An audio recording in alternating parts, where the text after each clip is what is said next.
From 12 News, this is Newsmakers. Newport is synonymous with summer in Rhode Island, home to some of the state's most popular beaches and host of iconic events like the Newport Jazz Festival.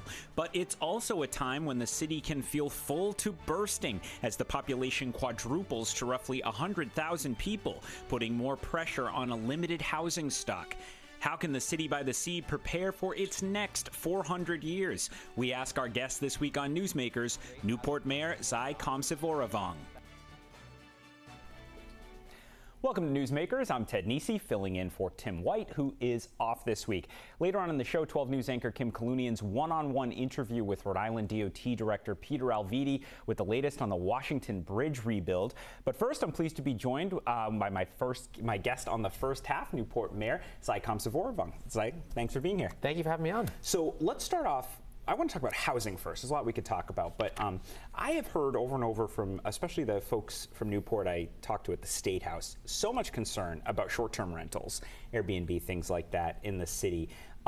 How concerned are you about that? And I'm also curious, what's the trend? Are you seeing an acceleration in the number of those? Is it flatlined? What is going on in Newport with short-term rentals right now? We've made an aggressive effort to check short-term rentals where they are and to focus on cracking down on illegal short-term rentals that exist within our community. So we're definitely starting to see a plateau in that market, which is important because we know that 1 in 4 homes in Newport sit vacant for the majority of the year.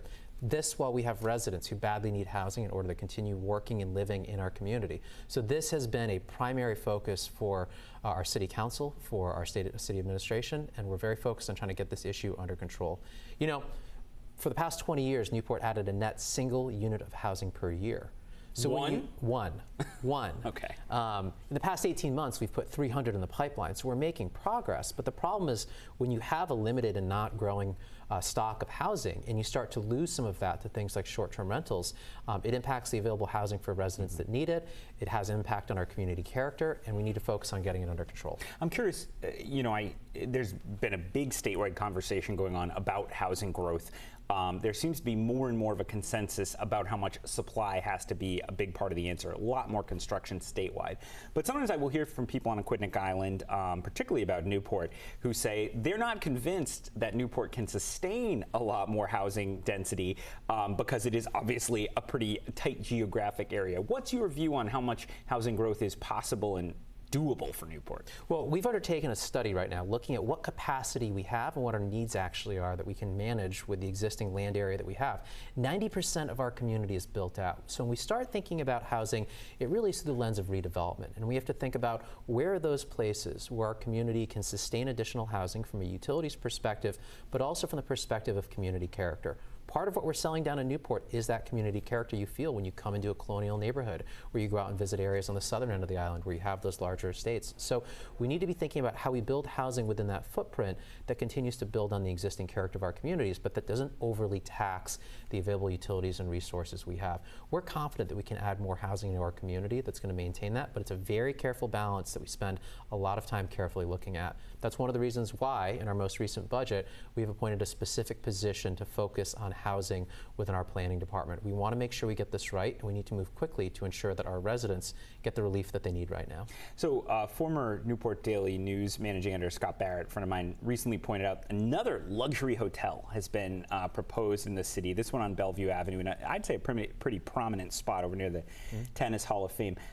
In your eyes, is that good? I know there's strong feelings about this kind of thing in the city. Is that, in your eyes, good news or bad news or neither? Well, there's obviously demand, right? If you look at the growth of short-term rentals that had happened over the past several years, there's demand for that type of stock. If you go online and you look to book a hotel, you see that as well. What we need to focus on is when there are properties that are coming into the city, are they being put in appropriate zones? This is happening in a business zone. Are they being in a way that comports with the community character that we have? And are they elevating what we're doing in Newport? This project right now, at first blush, seems to hit in many of those marks. First, the actual location itself, right within a commercialized district right now. It is a surface parking lot, so it's not like we're taking away housing or some other historic structure.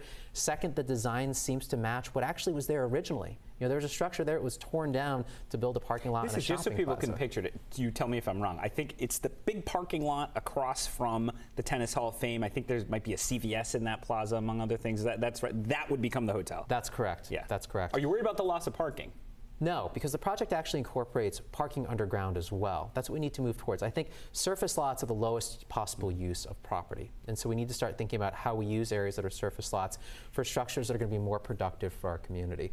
We are near a tipping point, though, where this community can only handle so many hotel rooms. So this really becomes this redevelopment decision that we need to make. When we're looking at development in our community, are they things that are putting land to higher and better use, and are they elevating the overall brand for Newport? This project, I think, is going to hit that. So you talked about demand to be in Newport. I said in the top of the show, summer, you think of Newport. Everyone up in the part where in East Providence taping this, we all think of going down to Newport. It's summertime, going to get down there. Also a huge part of the city's economy. Took a huge hit during the pandemic, as tourism did everywhere. Are things fully back to normal now, would you say, post-pandemic? And what changed, what's different about the summer tourism in particular in Newport versus before the pandemic? Newport's tourism is very complex. You have many layers of activity that are happening.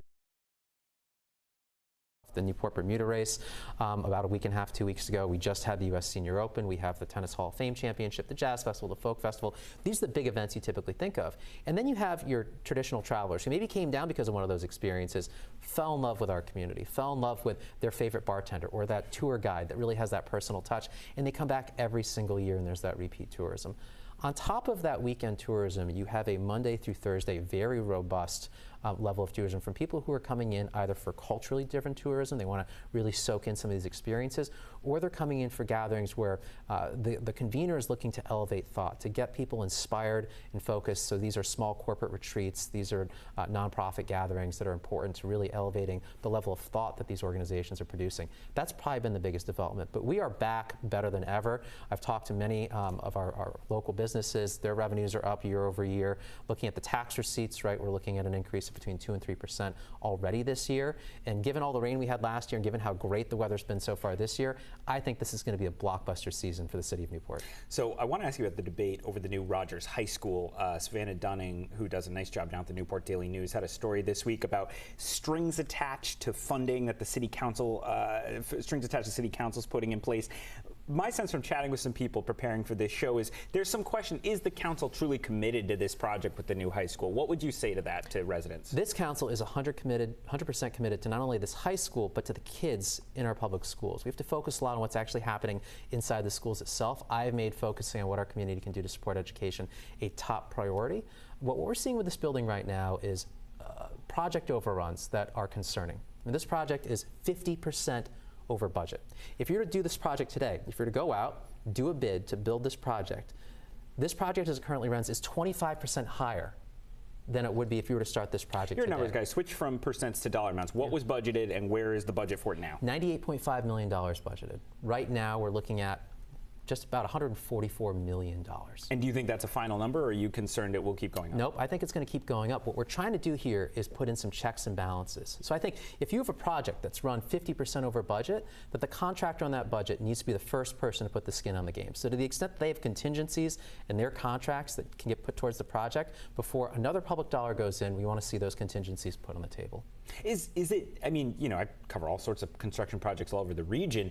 Is it just what you're seeing everywhere else, or is there something, inflation, cost of materials, et cetera, or is there something uniquely problematic that's gone on with the Rogers project? Inflation is unquestionably an impact on things, but when you look at, if you were to build a school new today, that it would still be cheaper than this project has been, given the cost overruns. I think what you're seeing is a project that has suffered the whiplash of all the experiences that COVID dealt to us in the form of project overruns, in the form of inflationary expenses that really put a lot of pressure on the project itself. I will say this. Our school building committee is doing the absolute best that they can. But when you look at the state structure for how they establish these school building committees, they're putting together members of the community, people who don't have a background and experience in construction management, and you're putting them in charge of $100 million projects. I'm not convinced that that's the best possible model to make sure projects get built on budget, on time, and deliver on the expectation of what community originally voted for. So while we're talking projects, two big projects down there that both have to do with kind of resilience and the challenges along the shoreline in Newport, fixing the cliff walk and the future of Easton's beach, where the old facilities have just been torn down. Now, I know a lot of federal money came through for the cliff walk. I know Jack Reed and the delegation are very happy about that, touting it. But what needs to happen at Easton's beach now that you've taken down the existing facilities there, and how concerned are you about that? Well, much of our community's focus on Easton's Beach has been on the amenities that people know and love. And that makes sense because that was a very special part of Easton's Beach that's been down there for a number of years. The bigger issue that we're facing is Easton's Beach is more than just a tourism amenity for people who come to visit Newport. Easton's Beach is the barrier that sits between the Atlantic Ocean and Newport's public drinking water supply. And during any major storm, we are seeing the waters not only wash out those facilities and amenities we have at the beach, but coming halfway up the dam for our public drinking water supply. So our first priority is public safety and public wellness. What we need to do is figure out how we reinforce that barrier beach to make sure that our public drinking water is safe and protected. Right now, we're losing about a foot per year on that beach. And so our focus really needs to be on how we rebuild that beach itself. Across the city itself, resiliency is a top-tier focus for us because it is existential to our existence. We are on the front lines of climate change. And while we will do what we can to manage our own individual impact on climate change, much of our focus is on resiliency. That's why we've reorganized most of our city government under a chief resiliency officer. So our public works director, utilities director, planning, zoning, anybody who has any impact on something that gets built in our city is now going to be looking at those projects through the lens of, is this going to be here for the next generation? So people think you will probably run for higher office someday. I should note for people in the other 60-something communities that are watching this across our TV market that the mayor of Newport, you are what in other places is a city council president, right? But you call it a mayor in Newport because that's how they do it in Newport. So could you see yourself on the ballot for higher office in 2026? I don't know right now. I'm having a tough time looking past the immediate challenges that Newport has. Oh, and come on. You're a political animal. I'm sure you've thought about it. This is by far one of the best jobs in Rhode Island public service. I mean, Newport is an incredible community. We have an enormous amount of activity every single day, and I'm focused on doing that job. That's why I just announced for it. I'm running for a second term to make sure we see through that exercise and keep at it. I will say this, though. I do not believe that public government is best served by people who serve an entire lifetime in an individual role. I think we need to go in, do our jobs in public office, and then move on once the job is done. All right, well, it wasn't a no, folks, so we'll have you back on to see what you do in the future. Mayor Xay from Newport, thank you so much for coming up for this. Have fun down there in the summer. But don't go away. You're watching Newsmakers, and coming up, we're going to have a one-on-one with Rhode Island DOT Director Peter Alviti on the Washington Bridge crisis. Stay with us.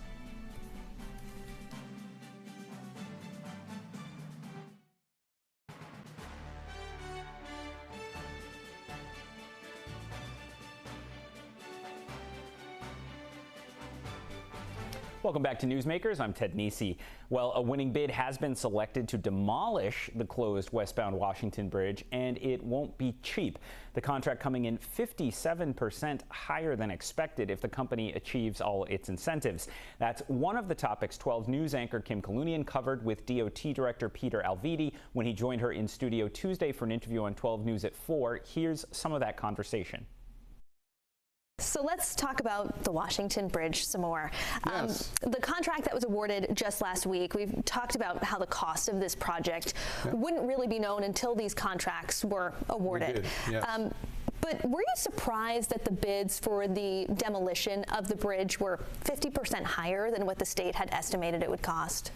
Well, a bit, but there are a number of factors I think that play into what could have been the increased cost. Of course, we're bound by law to conduct our procurement and our award of these contracts in accordance with both federal and state laws. So we're bound by those laws. And the RFP clearly spelled out the terms of the awarding process. That would be, the most points would be given for an accelerated schedule. The next number of points would be given for the cost, and consideration would also be given to the technical alternatives. And in this case, the evaluation team that was guided by the FHWA, we had FHWA representatives, we had State Department of Administration representatives, and we had owners' representation by our consultants guiding us through this selection process, unanimously awarded to Etna Bridge. The cost did come in a bit higher, but there are a number of factors I think that may have influenced that. There's an abundance of work out there all throughout the region as a result of the federal government's funding of the Infrastructure and Jobs Act. Okay. So there's a lot of work out there, and contractors that have a lot of work tend to be a little higher on the projects that they're competing for. In addition, there's a high level of risk associated with this job. It's a complex structure, and it is an unstable structure that needs to be demolished in close proximity to another. So the assumption of that risk by the contractor is a factor that they get more conservative in their approach and therefore their cost to be able to assume the risk of an unstable structure like this. And then there are other factors, regional factors, and the additional oversight and controversy that comes with this particular project that would tend to make contractors a little more conservative in their approach to the costing of it. So we're looking into all of that, and we'll make some determinations with regard to what may have influenced cost, but any or all of those and other things may have influenced the cost of the project. So should we expect the cost of the construction of the new bridge to also be much higher than the initial estimates? Well, we'll be receiving those bids and those proposals beginning tomorrow. And at that time, we'll look to see what they say, and I have no predisposition as to what to expect. We've talked about the forensic analysis before and the day of reckoning to hold people accountable for the problems that got us here in the first place. Now, the company that was chosen for the demolition, Aetna, had previously worked on the bridge and even received a letter from the firm that's putting this whole forensic analysis together. Can we be assured then, because Aetna was chosen for this project, that they won't be facing legal action from the state? So there are a number of legal entities that inform DOTs like ourselves as to which companies are eligible and or debarred from participating in the bidding process on projects like this. As of the date of the award, even up until now, only one company has been debarred from doing business with the state of Rhode Island. That's Barletta. In their consent agreement between them and the Department of Justice on another project dispute, they self-imposed a debarment from doing business. Other than them, no federal, state, governmental agency that has purview over debarment of companies has informed us that any companies are debarred from that practice. So we're bound by law to keep the procurement process open to all companies, both federal and state purchasing laws. We follow those laws, and Aetna unanimously came out as the company. DOTs all over the country regularly do business with companies that they have claims against or companies that have claims against them, either way. And business continues as those claims go on. We have not been informed of any debarment. So we conducted this in accordance with that guidance. And it sounds like things could potentially change down the road.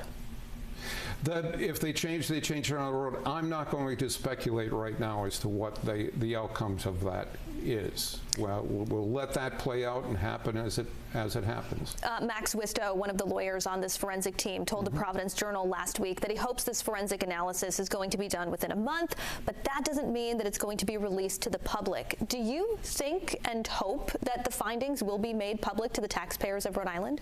As quickly as we can see them at DOT, we'd like to be able to see them to have that inform our processes, not only in DOT, but in our conduct of business with contractors. So yes, we await them as eagerly as you do. And you hope that the people of Rhode Island will be able to see those findings as well? We do. Let's talk about traffic on the bridge. Yes. We talk about this pretty much every time we speak. Last time we sat down, you said you were looking at making some changes, maybe around India Street in downtown Providence, where there's some backups in the cities. Traffic is still pretty bad on the eastbound side. Yes. What's going on? Any changes coming? Well, it's funny you should mention that. I just came away from a meeting. You know, we have review of the traffic situation on a regular basis. And now with the summer months coming in, we're beginning to see some ease up on the eastbound traffic also because of the reduction on the number of people that are in those, particularly the AM peaks. Getting children to school. No school, right. There's no school. So we're seeing some relief there, but we're also looking at other alternatives and ways to mitigate the eastbound traffic congestion. And I think the analysis that we've had 2 different consultants look at that, at those alternatives, and they're showing promise. It's going to take a bit more work on our part to figure out the cost and the actual constructability, but we are actively working on additional improvements in the eastbound direction. So there is still hope for some relief. There is. The good news is that the number of accidents has actually declined at or below what it has been historically, even before closing the bridge. The westbound direction, both AM and PM peaks, and on weekends is essentially the same or better than it was before we closed the bridge. And the eastbound continues on the weekends and off-peak hours to be essentially the same as it was pre-bridge closure. So we're working on that PM peak delays that we're experiencing. And we're looking at ways to mitigate that even further. And now that this contract to demolish the westbound side has been tentatively awarded, when can people expect to see the wrecking ball? Well, I think you'll see some activity out there, not necessarily a wrecking ball because there's some mobilization activity, but I think you'll see it immediately upon our formal award once the contractual issues are settled and all the papers are signed, so the contracts are signed, which would be mid-month this month. Later in this month, we begin to see the presence of that contractor on the site mobilizing and staging. And then toward the latter part of the summer, I think you'll actively begin to see the actual deconstruction take place. Rhode Island DOT Director Peter Alviti, thanks so much for being here. Thank you. That was 12 News anchor Kim Kalunian speaking with the director of the Rhode Island DOT. Stick with us. You're watching Newsmakers.